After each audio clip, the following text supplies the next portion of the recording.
фомс деген мындай да, жокторго ошо 14 миң сом, 15 миңге жакын акча төлөп жатышып атат, жанагы страховой полисі жоктор. Туурабы? Мен оюмча туура эмес. Себеп? Эмне үчүн дегенде, анда страховой полис алсын дейт. Хорошо, ооруган киши жанагы фомска барат. Жанагы страховой полис алайын деп. Ал жерден алат, алгандан кийин 5 күндөн кийин берет, жанагы төлөйт да, 1,5 миң сом, 2 миң сом төлөйт экен. Анан кийин страховой полис берет экен. Страховой полис 5 күндөн кийин. 5 күнгө чейин өлө берсин. Ошол. Мүмкүнчүлүгү жок. 5 күнгө чейин жата албайт ал. Анткени страховой полиси жок. Bir gün geldin mi, şu төлөбөсөң жата албайсың. Аны ошо дароо алган күндөн күчүнө киргизбей. Ошону айтпайсың. Ошондой жок болот атпайбы? Азыр андай жок. Ошон үчүн мен оюмча бул системада оңол элек. Фомс деген эмне? Фомс деген милдеттендирүү, сөзсүз түрдө милдеттендирүү мамлекеттик уровенде. Деп атпайбы? Мына застрахованный бейтап, страховой полис бейтап. Фомс төлөп бериш керек баардыгын. Жаттыңбы больницага? Болду. Фомстун агент кеш керек дагы. Бүт дары, дармегиң, операцияң болобу, эмне белекетиң болобу, капельницаң болобу, бүт фомс төлөп бериш керек. 100%. Бирок андай жок да. Фомс төлөбөйт. Болду, жана кагазды карматат болду. Болду, бүттү. Анан дагы эле ошол бейтап, страховой полис бейтап, айласы жок, бар дар сатып алат. Туура эмес да бул. Система неправильно. ФОМС это bizde не идет сейчас пока. İşlebey жатат ФОМС. Өзүнчө бир министерство финансы болуп алган. Канча миллион деген акчалар ошолордун содержаниясына кетип атат. Анан кийин текшерет алар. Оңуп калгансын. Бүт эмелердин баарын текшерет да, штраф салат. Ооруканага. Врачтарга штраф салат. Турамыз дарылардын тигиндей мындай деп. Штраф салат да. Врач айласы жок, анан ошону төлөйт ошону. Врач төлөйт. Бул эмне деген бул? Бул издевательство да. Ошон үчүн мен бир предложением бар да. Кандай сунуш? Өкмөткө чейин айттым мен ошо бир сунушту. Жакшы сунуш айттым. Аны кандай болот келечекте? Бизде ФОМС дегенди, ана соцфонд. Пенсия. Мына мен пенсионер кишимин да, мисалы. Өмүр бою 45 жылдан бери иштеп атам, мисалы.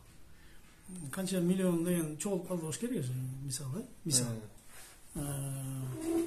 Ооруп калсаң же пайдасы жок анан, ала албайсың. Ооруп калсаң да. Өлүп калсаң, ошо менен өкмөткө өтүп кетет ал. Сен миллион деген чогултканың. Үй бүлөгө өтөт деген. Үй бүлөгө өтпөйт. Андай жок да, андай система жок да. Ошон үчүн баарын жок кылыш керек ошону. Соцфондо жок болуш керек, ФОМСто жок болуш керек, ID карта бериш керек, на уровне банка сыяктуу эле, банк сыяктуу. Мына мен пенсионер, мен ошого перечислять этип турам, кетет, соцфонд акча кетет, ФОМС акча кетет. Вдруг ооруп калсаң, ошол сенин счетуң бар, карточка ачылат. Счетуңан аласың дагы, ФОМСтан аласың, пенсияңан аласың да дарылана бересиң, болду все. Кокусун ошо сенин чогултканың жетпей калды десе, совсем жетпей атат десе, анда кошумча отдельно төлөйсүң өзүң. Чогултуу ишин ким уюштуруш керек? Я. Чогултуу ишин ким уюштуруш керек? Ошо пенсия, страховка. Банктар уюштурат. Банктар. Бул айлык алганда кадимки эле ошого керек болсо процентин бөлүп, берип турасың. Мисалы 1 миллион чогулса, мисалы, мен бар договор түзөм банк менен. 1 миллион чогулуп калыптыр, бүт мага түшкөн акчанын баары депозит болуп кетсин дейт. Туурабы? Ооба. Ал еще кошумча кошулат атпайбы, депозит болуп. Элге пайдасы бар да. Абдан жакшы система. Жанагы соцфонддун, ФОМСтун өзүн кармабай канча эконом болот экен. Канча? Миллион деген кишилер өлүп калып атат. Ал өлүп калганда ал акча мамлекетке өтүп кетип атат. Мамлекет түшүнүп атам эми ал ФОМС деле тиги соцфонд деле мамлекетке керектүү. Бир жагына жаратып атат дейм, бир жагына ал түшүнүктүү. Бирок бул ар бир жаранга болгон мамиле туура эмес болуп атпайбы? Ар бир жаран имеет право өзү. Мейлі, пока мен алганга чейин сен колдонуп тур өкмөт. Айлантасыңбы, оборот кыласыңбы, не кыласың, колдон. Бирок мен сураганда беришиң керек ошол акчаны. Банковый система. Вот ушундай кылыш керек. Вот ошондо туура болот. Иначе это неправильно. Это мен лично оюм да. Пожалуйста. Именно бар ден соолукту чыңдоого багытталса, не только ден соолукту, башка муктаждыктарга дагы. Башка да любойну. Мисалы мен ошол эле пенсионный фондтон же фондтон акча алам десем акчам керек мага. Мен канча бердим эле ошону бергилечи десем бериш керек мага.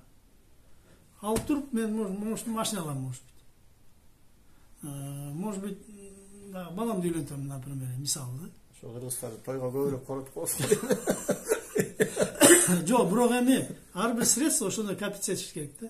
Эгер жанагыдай эме жасап койсо, жана депозитный система кылып койсо, ар бир адам заинтересован болот да. Ой, чогулуп берсин, алганда эмне алам, чогулуп берсин дейт. Туурабы? Ооба. Чогулуп берсин, депозит кетип берсин. Анда-санда алып турса жыл сайын көп пайдасы тиет, семьясына да, өзүнө да жакшы пайдасы тиет. Мындайча айтканда бул туура эмес система да. Эми бул сунушту өкмөт укту да, пока мындай жооп жок. Бул менин сунушум, өкмөт каалайбы, я не знаю. Это может башка бирөөлөр эмне дөйдөрүп алат деп айтышы мүмкүн. Бирок ушундай система болсо жакшы болмок. Эмне үчүн дегенде мен көрүп атам да, фомус иштебей жатат. Застрахованный оорулар жок иштегенде. Туурабы? Анан мен пенсионер мисалы. Ошо пенсионный системадан мисалы жанагы профсоюздон барып эс алсам болот да, мисалы. Эс ала албайм андай. Путевка жок. Бербейт. Мүмкүнчүлүгү жок. Мен 45 жылдын ичинде бир эле жолу алдым. И то союз убагында. Бир эле жолу алдым.